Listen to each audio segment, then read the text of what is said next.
I would rather be in a place of misery with you than all alone and pining over yesteryear.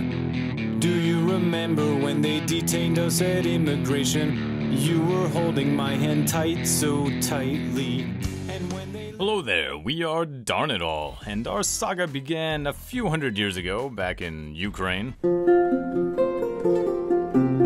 Yeah, well, maybe not that long ago. I was still living in Sweden and fronting an alt-metal band.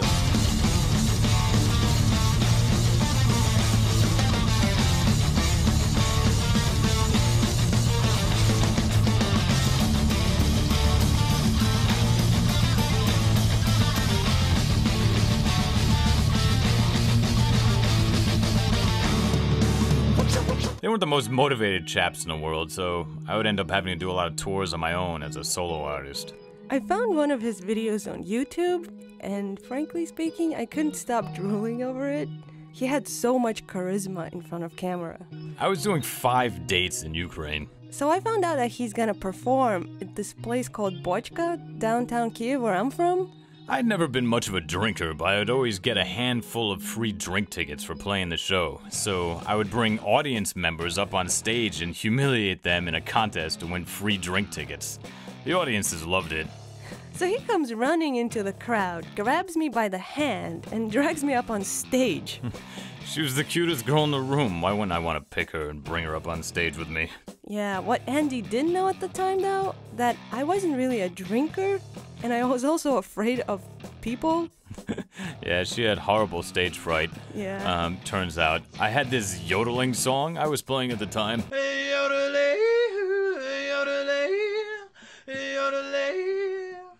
So, what I'd do, I'd make them compete to see who could do the best yodel. It was a cheap trick, but it made everyone in the room roar with laughter, and it pumped a lot of positive energy into the audience. He would count off 1, 2, 3, 4, and then make us yodel. But when it came time for me to yodel, I just kind of choked. I just went like... It was complete silence, just a beet red face and a smirk. So I gave her another chance. He counted off again, 1, 2, 3, 4, and again. Nothing, not even a squeak. I mean, the other guy on stage, I had to let him win, and all he gave was a drunken gurgle. After that kind of humiliation, I couldn't help but make sure I saw him again before he left Ukraine. Women are weird like that. I couldn't believe it. A few days later, I saw her pop up at another one of my shows. Alone. I tried getting some of my friends to come, but they all had prior engagements. So I humiliated her again. What could I do? But you know, it was all in good fun. It's because I liked her. Yeah, he invited me to hang out after the show and brought me up on one of these famous artsy-fartsy penthouse studios we have downtown Kiev with the people that had arranged his tour. A few days after I'd gotten back to Sweden, I got an email.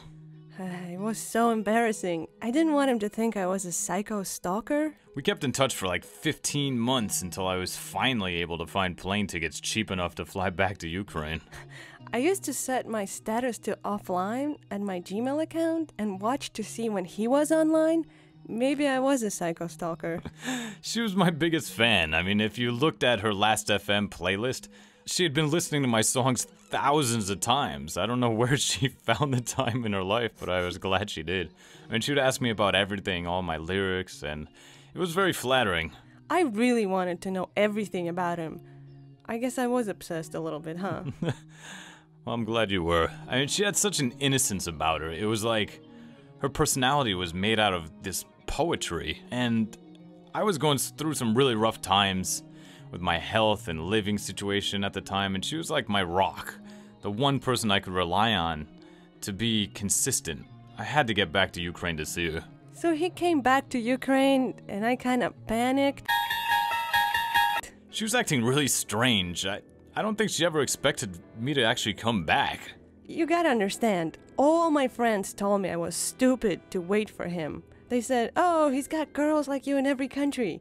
Nobody ever expected him to come back but me. I was like the only... The only believer? The only believer. Yeah, but I did come back, and I think all the naysayers really got to her. They were pooping on her dreams for so long, I think she started to doubt herself, or that I ever would come back. Yeah. Things were really difficult for me because one of us was always leaving. It was making me crazy. I took out a lot of my frustration on him. Immigration would only let us stay in each other's countries for 3 months at a time, and then we had to stay away for another 3 months. And how many times I would stay at the airport and just cry, and like the airport staff thought I was like, yeah, like, can we help you, miss? What's the matter? Like, and I'm just standing there having these crocodile tears. Crocodile tears are fake.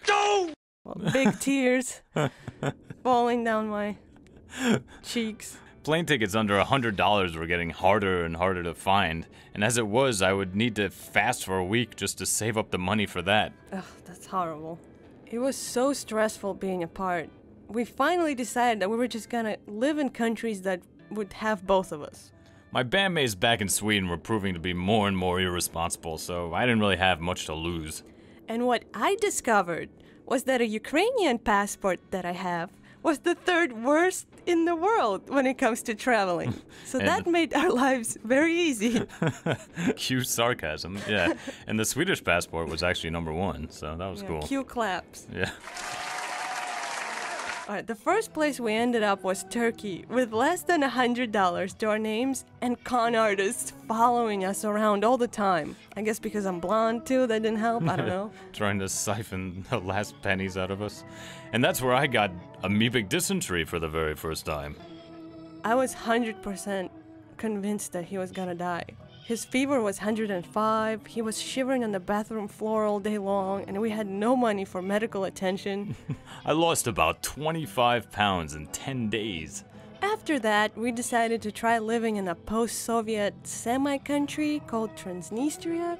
I actually liked the place a lot. Besides the polluted water and forests, it had a nice vibe there. I was keeping in touch with my best friend from Sweden still at the time, and we were making music together electronically.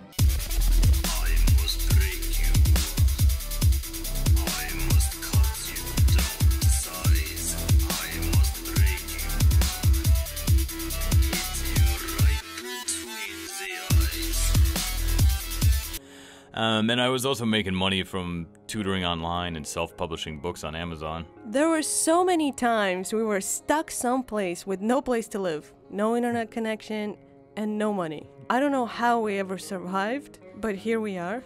So eventually we went back to Ukraine to try and save up some money as fast as we could so we could fly out to Mexico before my visa expired in Ukraine.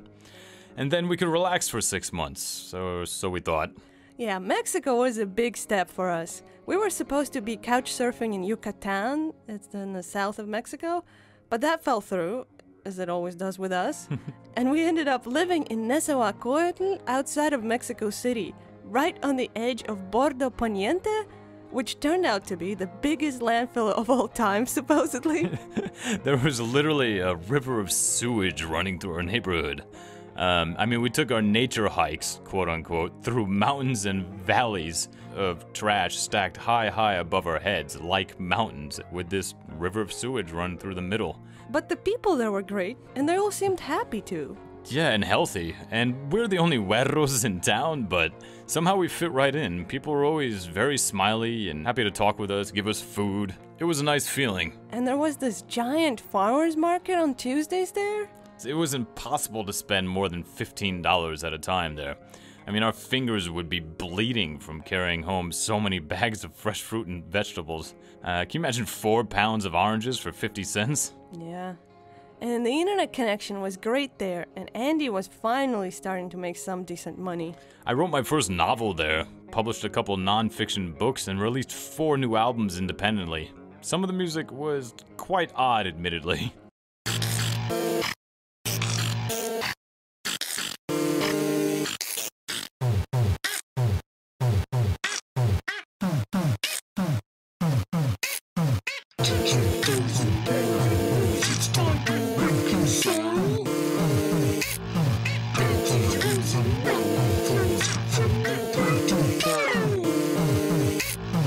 We didn't have any musical equipment, but somehow Andy still managed to make records.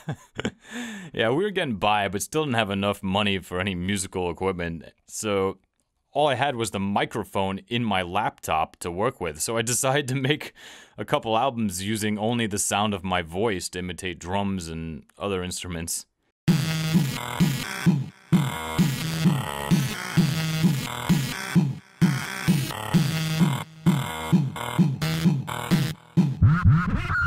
It was really weird and avant-garde, and I'm into that kind of stuff, but it was like too weird for me, so I didn't quite get it at the time.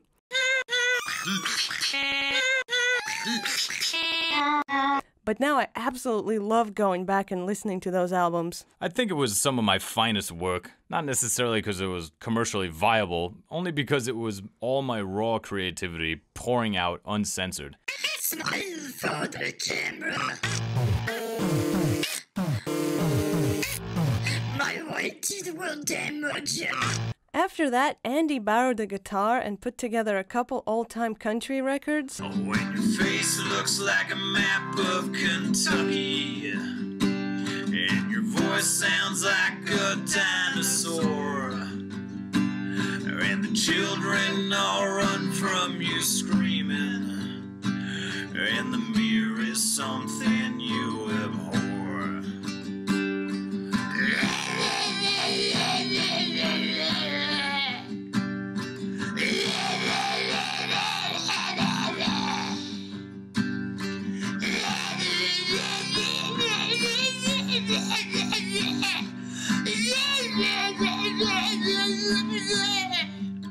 Pretty soon, though, our Mexican visas were expiring and we weren't able to extend them like we had hoped, so we spent all the money we had saved up on moving to Belize.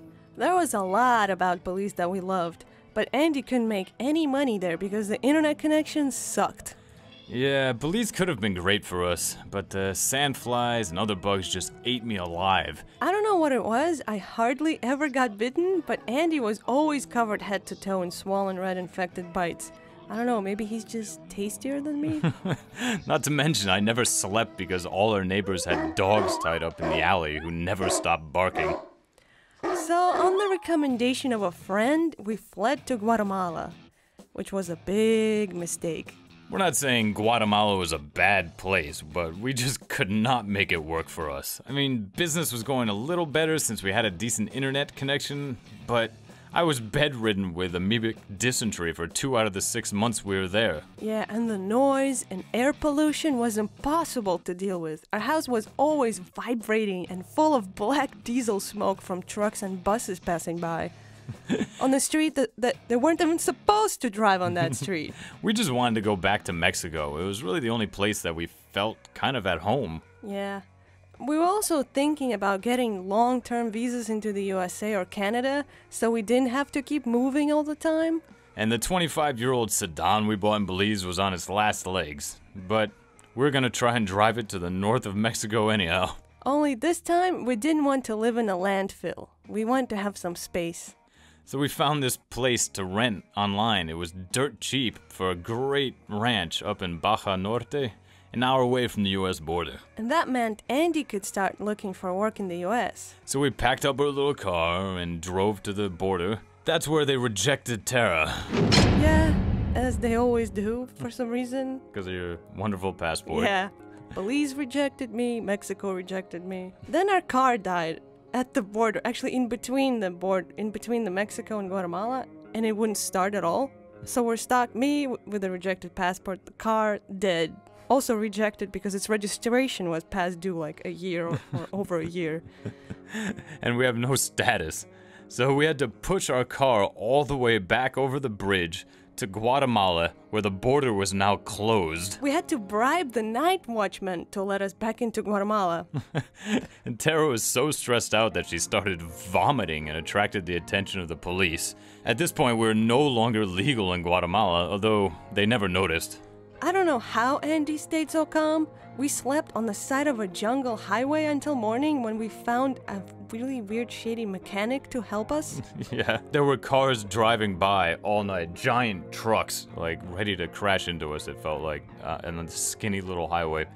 And when we finally found that mechanic, he just like brought us to a junkyard and locked us in there for hours while he disappeared. I finally had to go find him. And eventually he Mickey Moused the car enough to get us back to the city. So we got back to the city, we got rid of the car, and we bought a couple plane tickets. So when we got back to Mexico, we were actually able to start thinking about music again. Yeah, there was a city nearby the ranch filled with pawn shops. And we were able to find some quality musical instruments for dirt cheap. That's when Tara really started to fall in love with the bass. I taught her some things and we started jamming together with me on drums.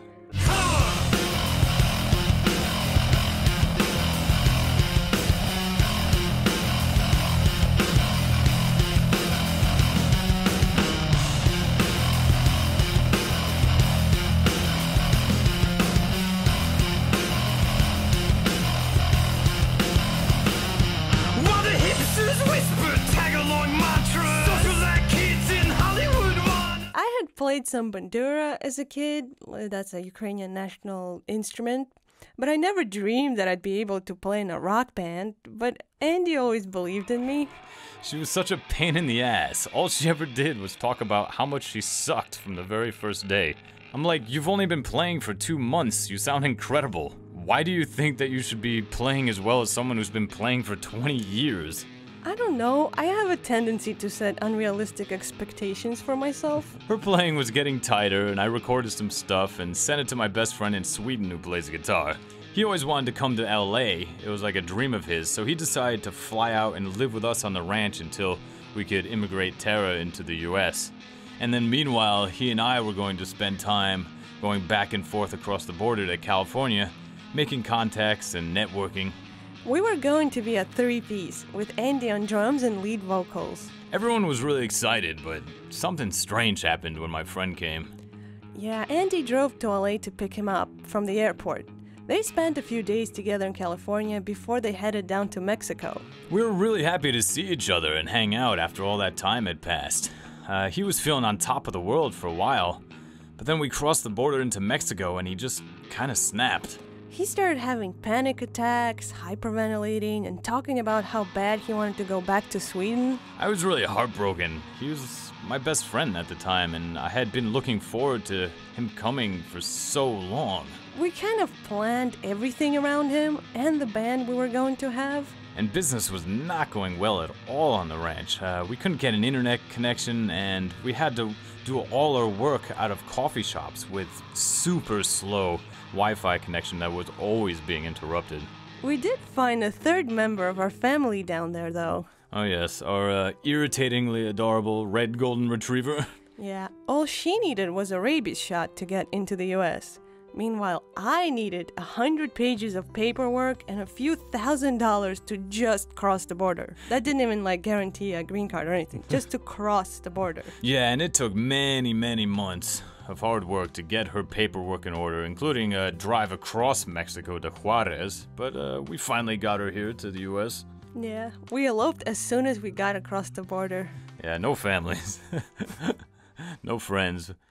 No, just $100, and we hired some witnesses, and 10 minutes, you're done. In and out. In and out. They probably thought we were just doing it for your... They thought I was a gold digger. A gold digger. So, a mail order bride. Status digger. Yeah. So, once we found a place to stay, we started thinking about getting a band together. I know that we were both made for something different than our parents. And you know I'm right, so why all the fight? Why all the procrastination? Let's just drive.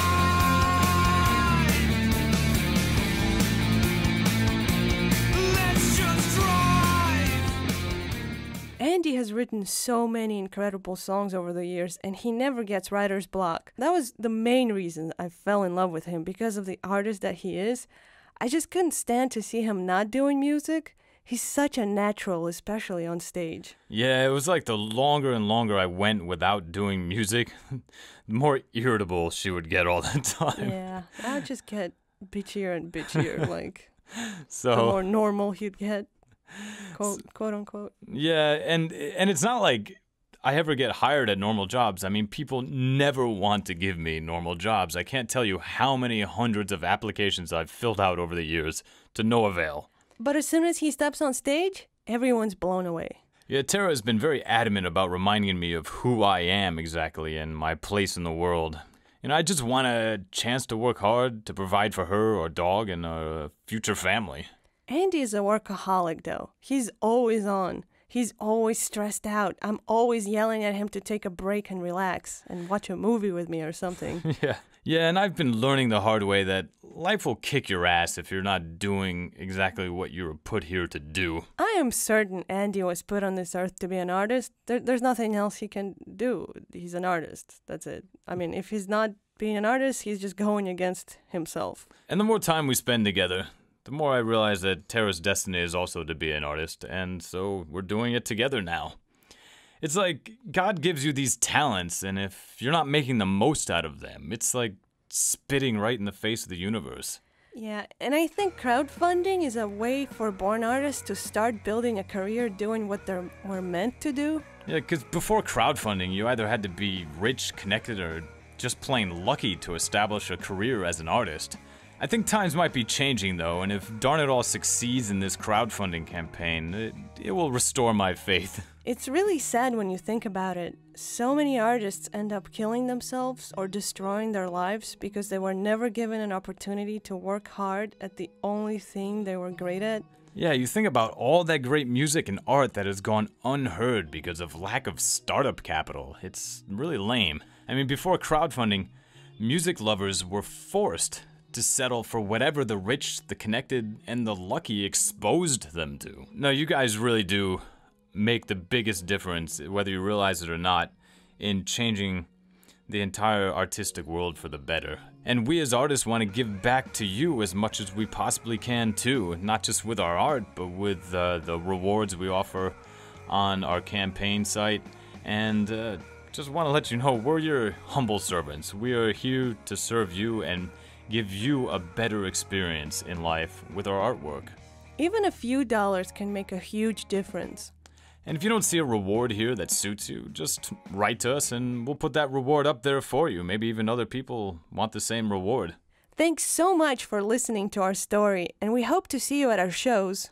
Yeah, we really can't thank you enough for all your support, so keep in touch. Okay, bye. Bye.